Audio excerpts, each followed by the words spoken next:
I have always appreciated Soldiers and Sailors Hospital since I moved here to Wellsboro in 1975.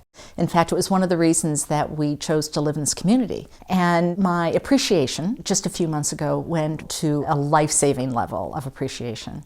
And what happened was I was in Jamaica at the end of September for 2 weeks, working as a guest presenter at a beautiful resort. And while I was there in the last few days, I had developed some abdominal pain. It was intermittent, it was easy to ignore, and I made it home safely without any difficulties. And 2 days after I returned home, this abdominal cramping discomfort began one morning, and it didn't go away. And my husband took me to the emergency room. And I have made many visits to our local emergency room and have always been glad that they were there, but I have never been more happy to see competent people there to take care of me. In fact, I was sitting at the reception area with my head in my hands in this extreme pain, and the nurse came out and she reached out her hand and she said, "Come to me." And I knew in that moment that I was going to be okay. So they took me back and began the evaluation with x-rays and eventually a CAT scan, and determined that I had a bowel obstruction, or a part of the bowel was beginning to die.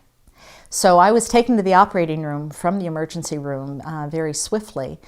At the time of the procedure, Dr. Abadi went in laparoscopically just to confirm that that was the case, and found that a portion of the bowel was necrotic or dying, and then opened the abdomen to go in and do a laparotomy and remove that section of the bowel, a bowel resection. So I got through the surgery just fine and was taken to intensive care, where I spent some time. And again, I couldn't have asked for better care in those hours after the operation. I was just so not only physically well taken care of, but emotionally taken care of. And what I also was grateful for, that even though I live in a small town and Soldiers and Sailors is a small hospital, the care is not small time.